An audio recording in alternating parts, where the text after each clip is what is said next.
La mesa estaba puesta tan bonita esa noche. Las servilletas dobladas en triángulos, las copas de vino brillando como si no se hubieran tocado en años, y el asado olía a algo sacado de una revista. Las risas bailaban por la habitación y por un momento me permití creer que todo estaba bien. Mi hija, Isabella, levantó su copa, me sonrió con esos ojos familiares y dijo suavemente: ¿Son suficientes los $2 que te envío cada mes, mamá? Parpadeé. Incluso sonreí. Luego lo dije, suave pero confundida. ¿Qué dinero? Y te juro que ese momento lo cambió todo. Los tenedores se detuvieron en el aire. Las risas murieron sin un sonido. La mano de mi hijo, Mateo, se apretó alrededor de su vaso y el rostro de su esposa, Sofía, se vació de cada gota de color. Entonces pudiste sentirlo como un hilo que se rompe dentro de la habitación. Una pregunta, una respuesta, y la verdad comenzó a sangrar a través del silencio. No sé desde dónde me estás viendo, pero estoy agradecida de que estés aquí. Significa más de lo que sabes. Contar la historia no es fácil. Todavía se asienta pesada en mi pecho, como algo que no he terminado de desempacar. Quizás tú también has estado allí. Sonriendo durante la cena, asintiendo en las conversaciones mientras tu corazón se rompe en silencio. Quizás alguien en quien confiabas ofreció ayuda con una mano mientras la otra ya estaba buscando en tus bolsillos. No siempre vienen ruidosos. A veces vienen amablemente. Y cuando la verdad sale a la luz, no siempre viene con gritos. A veces llega en un plato silencioso, en una mesa silenciosa, frente a las mismas personas que dijeron que te protegerían. Si alguna vez has vivido algo así, donde alguien retorció tu confianza y lo hizo sentir como amor, quiero que sepas que no estás sola aquí. Cuéntame tu historia si te sientes lista. Y si las palabras son demasiado pesadas, simplemente escribe: ahora lo veo. Eso es suficiente. Significa que he conocido a alguien que entiende. Sucedió una tarde, justo antes de que el clima se volviera frío. Estaba barriendo los escalones de la entrada como siempre hacía, con cuidado, pero quizás demasiado orgullosa para admitir que debería haber pedido ayuda. Un minuto estaba de pie pensando en la cena y al siguiente el mundo se inclinó. Recuerdo el sonido que hizo mi cuerpo contra el concreto más que el dolor. Fue como si algo dentro de mí se rompiera antes que el hueso. Me rompí la cadera. Dijeron que tuve suerte de que no fuera peor. Quizás, pero la suerte es extraña cuando de repente necesitas ayuda solo para sentarte derecha. La estancia en el hospital no fue larga, pero la curación posterior se sintió interminable. Pasé de cocinar todos los días a esperar que alguien me pasara un vaso de agua. Y cuando volví a casa, Mateo intervino. Él y Sofía fueron amables al principio, voces suaves, tranquilas. No te preocupes por nada, dijeron. Nosotros nos encargaremos de las facturas, las citas, todo. Tú solo descansa. No quise discutir. No quise ser difícil. Y, a decir verdad, una parte de mí se sentía avergonzada. Siempre he manejado las cosas. Siempre he sido la que presupuesta cada céntimo, estira las comidas, paga a tiempo. Pero esa caída me hizo sentir como si algo en mí también se hubiera resbalado. Los dejé ayudar. Solté las riendas. Isabella llamaba cuando podía. Ella vive fuera de la ciudad, en Puebla, y nunca la culpé por eso. Tiene su propia familia, su propia vida. Aún así, se esforzaba por llamar cada semana y preguntaba qué necesitaba. Siempre le decía que estaba bien, que su hermano y su esposa se estaban encargando de todo. Ella dijo que enviaba apoyo cada mes para ayudar a cubrir los comestibles y las recetas. Le di las gracias. Le dije que lo estaban usando bien. Al menos eso es lo que creí. Todos acordamos que era mejor así, o eso pensé.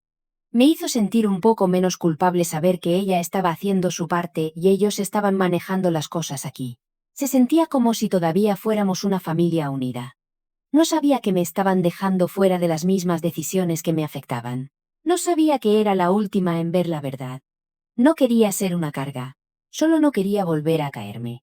Y de alguna manera, mientras aprendía a caminar de nuevo, no me di cuenta de que ya me había caído de otra manera, en un silencio que les facilitó tomar lo que querían sin siquiera preguntar. Al principio eran pequeñas cosas, apenas dignas de notarse. O eso me decía a mí misma. El refrigerador no parecía tan lleno como solía estar. Las sobras con las que siempre contaba para el almuerzo de repente eran más pequeñas, empacadas en recipientes más delgados. Dejaron de comprar los bocadillos que me gustaban. No más galletas dulces ni los pequeños yogures que solía disfrutar por las tardes. Cuando preguntaba al respecto, simplemente sonreían y decían: Estamos ajustando el presupuesto, mamá. Intentando ser inteligentes con los gastos. O decían que estaban ahorrando para algo grande, como una mejora en la casa o un viaje que habían estado planeando por un tiempo. Y yo asentía, pretendiendo que tenía perfecto sentido. Las luces también se apagaban antes. Caminaban por la casa, apagándolas detrás de mí como si estuviera desperdiciando algo que no me había ganado. Estaba leyendo en la sala y de repente me encontraba sentada en la oscuridad porque pensaron que me había quedado dormida.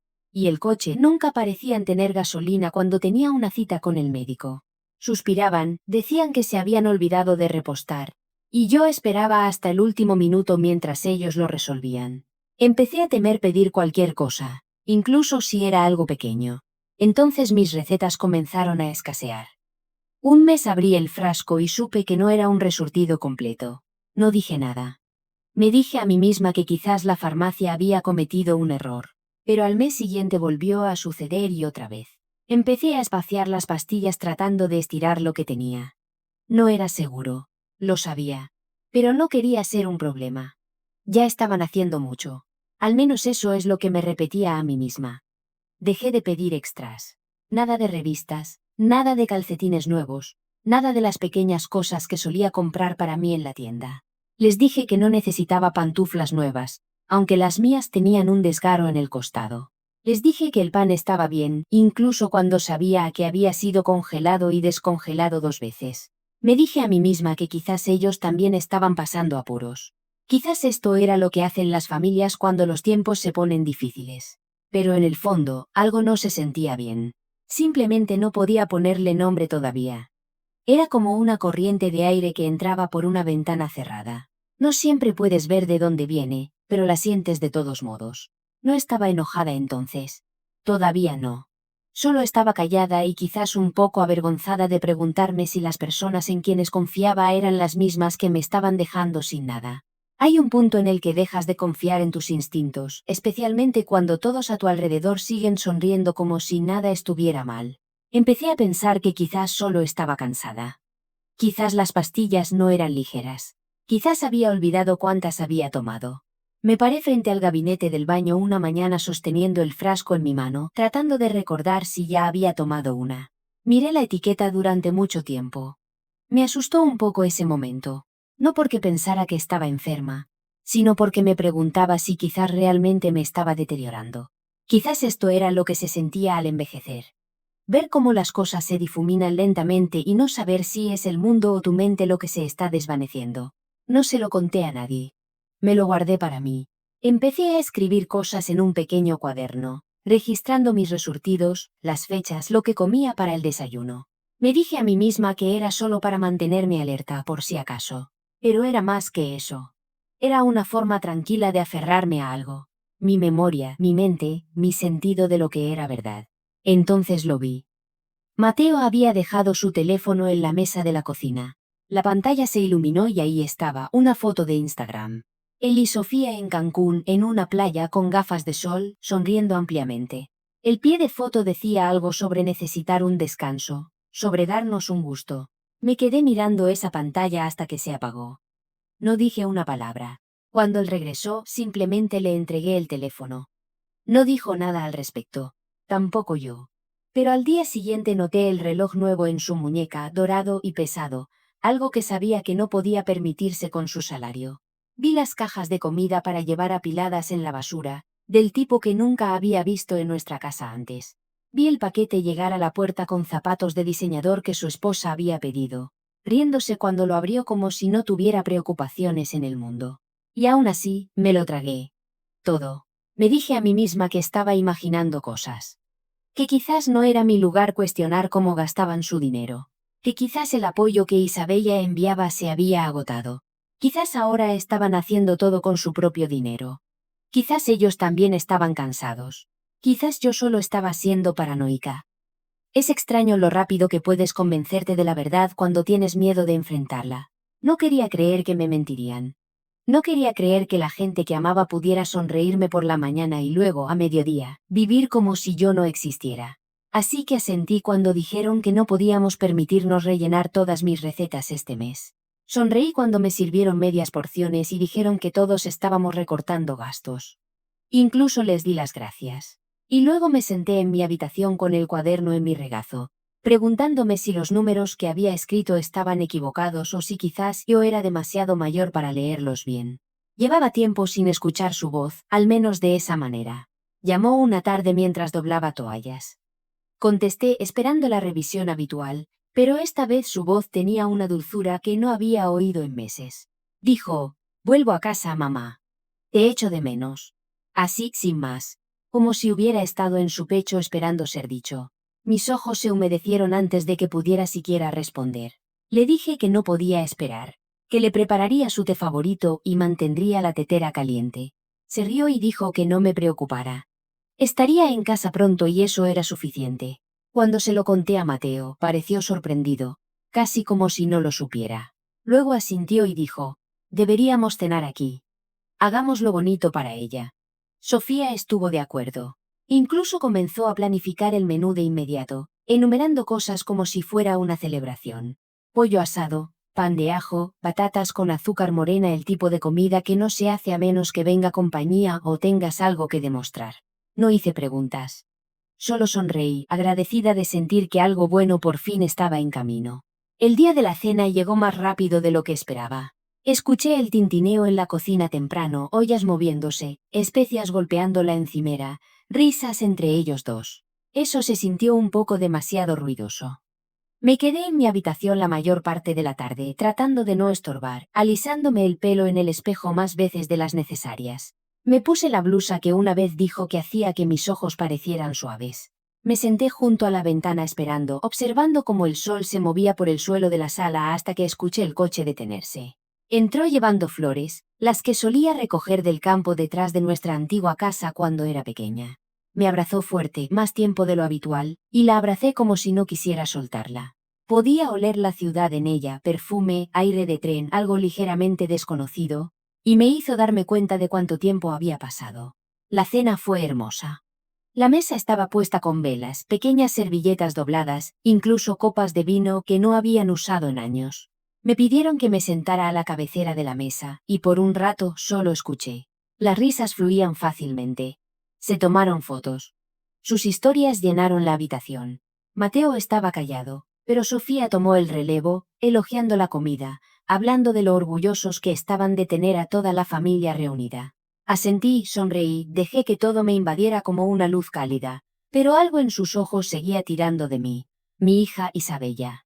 Ella sonrió, pero no le llegaba del todo. Había un destello de algo detrás. Vacilación, quizás preocupación. No podía identificarlo. Pero cada vez que me miraba, era como si estuviera esperando algo. Como si hubiera una pregunta detrás de sus labios que aún no había encontrado su salida. Y en ese momento, sentada allí entre el pollo asado y las velas, sentí que el aire empezaba a cambiar, solo un poco. Todavía no sabía por qué, pero sabía que esta cena no era solo para ponerse al día. Había algo más debajo de la superficie. Algo tranquilo, esperando, y a punto de hablar. Acabábamos de terminar la segunda ronda de comida. Platos ligeramente apartados. Servilletas reposando en los regazos. El tipo de saciedad que hace que una habitación se sienta más lenta, más suave.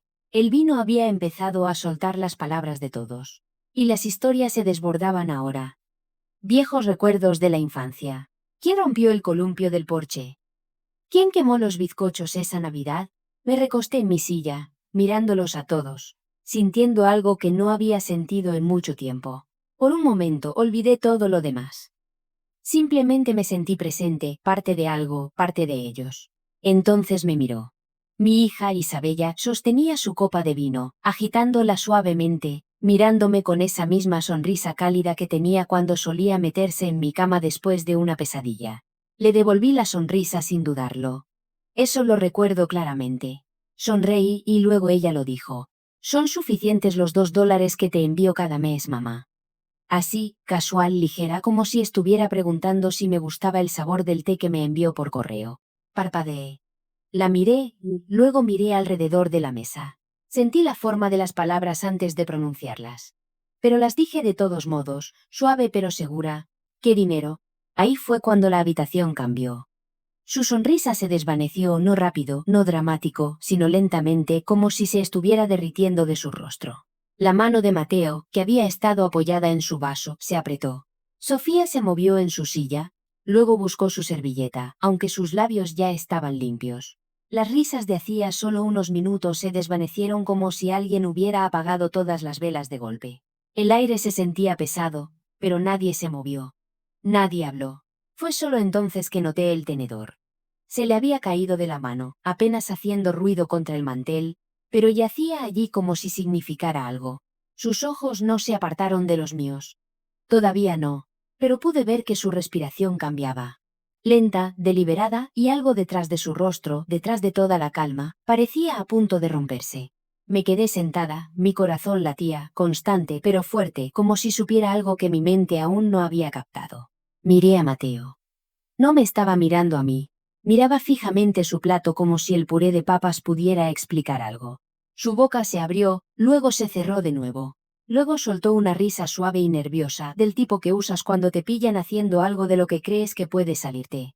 Pensé, comenzó, luego negó con la cabeza. Quiero decir, pensamos que ya no era realmente necesario. Parecía estar bien. ¿Parecía estar bien?, repitió ella, todavía mirándolo. ¿Es eso lo que te dijiste a ti mismo cuando cobrabas los cheques? Fue entonces cuando Sofía intervino. Su voz era más suave, edulcorada, como si intentara suavizar los bordes de algo afilado. Quizás fue solo una confusión, dijo, mirándome a mí, luego a Isabella. Quizás los pagos no se hicieron. O quizás algo se perdió en la comunicación. Estas cosas pasan. Pero yo no le respondí. No dije una palabra. Solo miré primero a mi hijo, luego a la mujer con la que se casó. Observé sus rostros, no las palabras, no las excusas, sino la forma en que sus ojos se movían, cómo sus dedos se inquietaban, cómo no podían mirarme por más de un segundo. Y por dentro, algo comenzó a cambiar. Lo sentí. No un grito repentino o una rabia, sino algo más tranquilo, algo más pesado. La confianza que había construido durante años, la que venía de las fiebres nocturnas, las rodillas raspadas, las comidas caseras y las promesas susurradas. Se agrietó. No ruidoso, no dramático, sino limpio como el cristal bajo presión. Isabella se recostó en su silla, con los brazos cruzados ahora, los labios apretados. Podía sentir la ira bajo su piel, pero no levantó la voz. No lo necesitaba.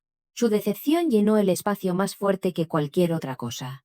Mateo extendió la mano, la palma medio abierta, como si fuera a explicar algo, algo complicado, algo que podría hacer que todo esto tuviera sentido. Pero yo no quería sus palabras. No entonces. ¿Qué podía decir? ¿Qué pensó que nunca me daría cuenta? ¿Qué seguiría tomando medias porciones y saltándome la medicación mientras ellos usaban el amor de mi hija para financiar sus cenas y vacaciones? No, no quería explicaciones. Quería la verdad, pero no de sus bocas. La quería en el silencio que siguió. En la forma en que evitaban mis ojos, en la forma en que se movían en sus sillas como niños atrapados con las manos en algo que nunca se ganaron. Me quedé quieta. No lloré. No grité. Solo me senté allí con las manos en el regazo, la espalda recta y los ojos fijos en las personas en quienes una vez confié con mi comodidad, mi cuidado y los pedazos de mi vida que ya no podía llevar sola. Fue entonces cuando supe que la verdad había estado allí todo el tiempo, doblada entre recibos que nunca vi y llamadas telefónicas que nunca llegué a escuchar. Había estado creciendo en silencio mientras aprendía a caminar de nuevo. Y ahora estaba sentada en mi mesa, mirándome a la cara. Ella se puso de pie tan de repente. Su silla se deslizó hacia atrás contra la madera dura con un sonido que hizo que todos se estremecieran. Su voz era diferente ahora. Sin calidez, sin vacilación, solo una orden tranquila que no necesitaba repetirse. Ahora hablamos afuera. No esperó a que nadie respondiera. Se dio la vuelta y caminó directamente hacia la puerta principal. Y durante unos segundos, nadie se movió. Mateo parecía aturdido, como si pensara que ella no lo diría. No delante de todos. Sofía se quedó inmóvil, con el tenedor todavía en la mano, temblorosa. No dije una palabra. Empujé mi silla suavemente, lentamente. Mis rodillas me dolían por estar sentada demasiado tiempo, pero me puse de pie de todos modos y lo seguí. El aire de la noche me golpeó la cara como una verdad que aún no estaba lista para respirar. Las luces del camino proyectaban largas sombras sobre el cemento. Mi hija ya estaba de pie cerca de los escalones, con los brazos cruzados, esperándolos. Salieron ellos últimos, primero Mateo, luego Sofía detrás de él. Sus brazos se envolvieron alrededor de sí misma como si el frío en el aire la hubiera encontrado. Pero no era el clima. Era lo que sabía que venía. Isabella se volvió para enfrentarlos, sus ojos, más afilados de lo que había visto desde que era una adolescente que se enfrentaba a alguien el doble de su tamaño. Señaló a su hermano, y su voz no tembló. Me dijiste, dijo, que no necesitaba el dinero, que querías usarlo para cosas que ella no podía manejar por sí misma. Dijiste que ella insistió. Te creí. Él intentó responder, pero ella no le dio espacio. Le has estado robando durante casi 2 años. Su voz se quebró ligeramente en esa última palabra, pero no era debilidad. Era furia envuelta en desamor. Su boca se abrió, luego se cerró, luego se abrió de nuevo. No estaba robando, dijo como si decirlo en voz alta pudiera hacerlo verdad. Estábamos ayudando. Solo estábamos simplificando las cosas. Ella se rió una vez, amarga, tranquila, como si algo dentro de ella se hubiera roto. ¿Simple? Preguntó mientras ella cortaba pastillas por la mitad y fingía no tener hambre. Mientras publicabas fotos de vacaciones y usabas un reloj nuevo para la cena, mientras ella se sentaba en la oscuridad porque le dijiste que la factura de la luz era demasiado alta. Sofía dio un paso adelante, su voz temblaba. No fue así. Simplemente pensamos que tenía sentido mantenerlo todo junto. No lo usamos para nada loco. Lo usaste para todo menos para ella, dijo Isabella, aguda y firme. La dejaste sin nada mientras yo seguía enviando dinero pensando que estaba ayudando. Nos mentiste a los dos. Me quedé a un lado, lo suficientemente cerca para escuchar todo, pero lo suficientemente lejos para observarlos claramente, como si los estuviera viendo por primera vez sin borrosidad, sin la neblina del amor o la obligación de por medio. Y entonces me di cuenta de que todos los pequeños momentos que había ignorado no habían sido pequeños en absoluto. Eran partes de una historia que no me habían permitido leer hasta ahora. Mateo miró al suelo. Ya no discutía. Sofía desvió la cara como si las sombras pudieran ocultarla de lo que había hecho. Y yo simplemente me quedé allí, quieta, firme, de la misma manera que lo hice el día que aprendí a caminar de nuevo después de mi caída. Porque sabía que esta no era el final de la conversación. Esto era solo donde la tormenta comenzaba a hablar. Me quedé allí un largo momento, solo escuchando. La noche a nuestro alrededor se había quedado quieta. Sin viento, sin coches que pasaran, ni siquiera el suave zumbido de los grillos, solo la cruda quietud que cae cuando la verdad ha sido dicha y nadie se atreve a moverse. La voz de Isabella ya había cortado el aire como una cuchilla. Pero, ¿qué había que decir a continuación? Tenía que venir de mí. Avancé lentamente. Mis rodillas me dolían, pero no me apoyé en nada. Ya no lo necesitaba. Lo miré a él. A mi hijo, el niño que crié con manos cansadas y noches sin dormir. El que solía quedarse dormido en mis brazos y me llamaba su mundo entero. Miré a la mujer a su lado, la misma a la que di la bienvenida a mi casa como si fuera mía. Alimenté de mi mesa. Confié para que me cuidara cuando no podía levantar la cesta de la ropa sin hacer una mueca. Y dejé que el silencio aguantara un aliento más antes de que finalmente hablara. Dije, confié en ti. Te dejé entrar en mi casa, no porque fuera débil, sino porque creí que harías lo correcto conmigo, y me usaste como una chequera con una voz suave. Sus ojos se humedecieron. Vi las lágrimas venir, las que él pensó que podrían recuperar algo de lo que perdió. Pero no me detuve. No ahora. Te sentaste en mi mesa. Escuchaste mis oraciones. Me viste racionar la medicina y aún así me dijiste que no podíamos permitirnos más. Y todo ese tiempo me dejaste creer que la vida era difícil, no tú cruel. Parecía querer decir algo, pero no salieron palabras. Su esposa se agarró a su brazo como si pudiera colapsar.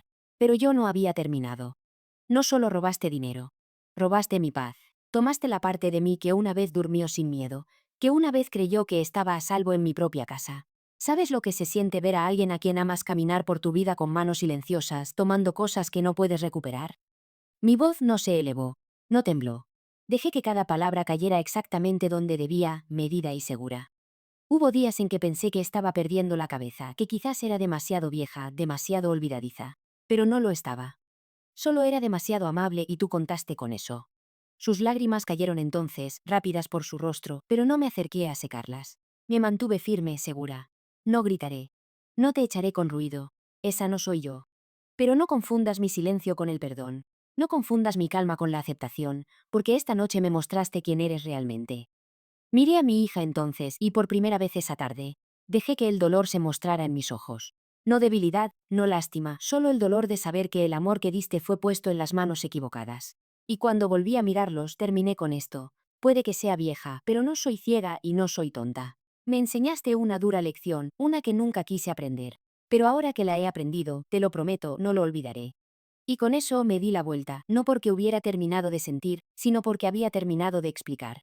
A la mañana siguiente, me desperté antes de lo habitual. La casa estaba en silencio, pero no el tipo de silencio que te calma. Era el tipo que persiste después de que algo se rompe, donde incluso las paredes parecen contener la respiración. Me quedé en la cama un rato escuchando. Podía oírla. Mi hija Isabella, ya moviéndose por la cocina, el suave tintineo de una taza en la encimera, el sonido de su teléfono pegado a su oído. Su voz era tranquila, baja, pero había una agudeza en ella. El tipo de concentración que viene cuando alguien ha decidido que ya es suficiente. No entré. La dejé trabajar. Sabía por la forma en que caminaba, la forma en que hacía preguntas cortas y directas que estaba obteniendo respuestas. Siempre fue la que hacía preguntas que nadie quería responder. Incluso de niña nunca dejaba pasar las cosas. Y ahora estaba haciendo lo que tenía que hacer. No con furia, sino con claridad. A media mañana, me trajo una taza de té y se sentó a mi lado. No lo endulzó. Abrió su tableta, me mostró una pantalla llena de números y me dijo lo que había encontrado. $48. Eso era lo que faltaba. No solo desaparecido, sino movido, tomado poco a poco durante meses. Los pagos que ella había estado enviando fueron directamente a la cuenta de él. Desde allí, desaparecieron en compras, viajes, cosas que no tenían nada que ver con mis necesidades. Me mostró los extractos bancarios. Vi los nombres de tiendas a las que nunca había ido, restaurantes en los que no había puesto un pie, billetes de avión, tratamientos de spa. Vi los retiros, las transferencias, la forma en que los números caían sin razón. Y simplemente me senté allí mirando la prueba de algo que había sentido pero nunca quise ver expuesto tan claramente. Ella ya había hablado con el banco. Puso un bloqueo en cualquier cosa relacionada con mi nombre. Ya había llamado a su abogado, una vieja amiga de la universidad, y programó una reunión. No te preocupes, dijo. Lo arreglaremos, mamá. Te prometo que lo arreglaremos. Asentí. No lloré. No porque no me doliera, sino porque estaba demasiado cansada para llorar. Cansada de dudar de mí misma. Cansada de tragarme preguntas, cansada de preguntarme si mi silencio había permitido que todo esto sucediera. Y quizás sí. Quizás había estado demasiado callada durante demasiado tiempo. Pero ya no. La dejé manejarlo. La dejé revisar papeles, llamar a bancos, seguir rastros que nunca habría sabido seguir. Me senté junto a la ventana, envuelta en mi bata, con las manos cruzadas, observando cómo las hojas se movían suavemente en el jardín. La dejé hacer lo que yo no podía. Y no me sentí pequeña por ello. Sentí algo más, algo como fuerza, algo como alivio. Ella imprimió todo, lo puso en una carpeta con mi nombre y lo dejó en la mesa. Dijo que no tenía que abrirlo si no quería. Le dije que lo haría, solo que aún no. No necesitaba ver cada línea para entender el daño. Ya lo había vivido. Pero lo que importaba ahora no era lo que se había perdido. Era lo que no volvería a soltar. Y esta vez tenía a alguien de mi lado. No fingiendo ayudar.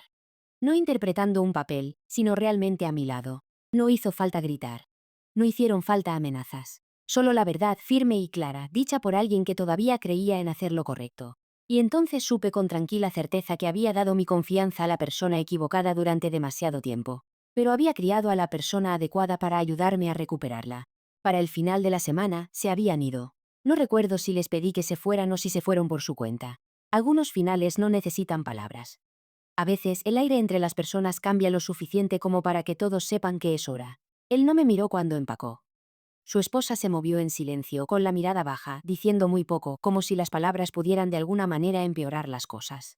No los seguí de una habitación a otra. No me paré en el umbral ni pregunté a dónde iban.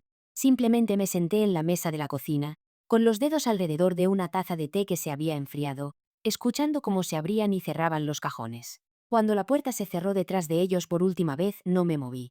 Escuché el sonido del silencio volver a instalarse en las paredes. Pero esta vez no se sentía hueco. Se sentía limpio, como si algo pesado hubiera sido barrido. Exhalé de una manera que no lo había hecho en meses, quizás años. Mi pecho, que había estado apretado durante tanto tiempo que olvidé que podía ser de otra manera, se sintió un poco más ligero. Esa misma tarde, mi hija se sentó conmigo y cambiamos las cerraduras. Volvimos a llamar al abogado. Ella actualizó el poder notarial. Nos aseguramos de que todo lo relacionado con mi banco y mi nombre fuera mío de nuevo.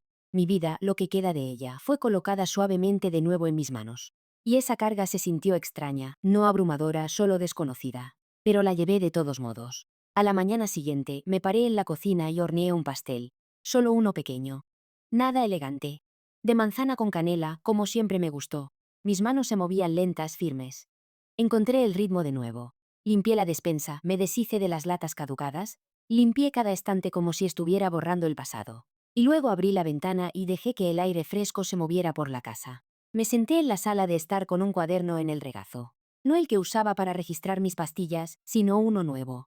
Páginas limpias, nítidas. Escribí un poco, un recuerdo aquí, un pensamiento allá. No para que nadie más lo leyera, solo para mí, para recordarme que mi voz todavía tenía un lugar, incluso si había permanecido en silencio por un tiempo. Y cuando el sol comenzó a ponerse, salí al porche. Miré hacia la calle, vacía y tranquila. No había coches en la entrada, ni voces alteradas detrás de mí, ni una pesadez colgando del techo, solo una brisa ligera y el sonido tranquilo de mi propia respiración, constante e inquebrantable. Sonreí, no ampliamente, no para mostrar, solo el tipo de sonrisa que aparece cuando algo dentro de ti se siente asentado de nuevo. No porque todo se hubiera arreglado, sino porque algo había sido reclamado. Algo que había sido tomado en silencio, pieza por pieza, pero ahora estaba completo de nuevo en el centro de mí. Y por primera vez en mucho tiempo, no estaba esperando que sucediera lo siguiente malo. Simplemente estaba allí, presente, sin nada que ocultar y nada que entregar a personas que no se lo habían ganado. No los odio. De verdad que no. Pero he aprendido que el perdón no significa devolver las llaves, especialmente no a personas que las usan como palancas, abriendo partes de mi vida que no tenían derecho a tocar. Todavía duermo con la puerta cerrada con llave ahora, no por miedo, sino por comprensión. Si tu amabilidad fue confundida con debilidad, si alguien en quien confiabas tomó tu amor sin preguntar, entonces sabes a lo que me refiero. Y si has estado allí, si te has sentado en silencio y has dejado que la verdad se asiente en tu pecho como una piedra, espero que me lo digas. O simplemente escribe, ahora me estoy curando. Eso es más que suficiente. Realmente espero que te suscribas. Y si estás viendo esto sin nadie más alrededor, solo quiero que sepas que nunca estuviste realmente sola. Ni entonces, ni ahora.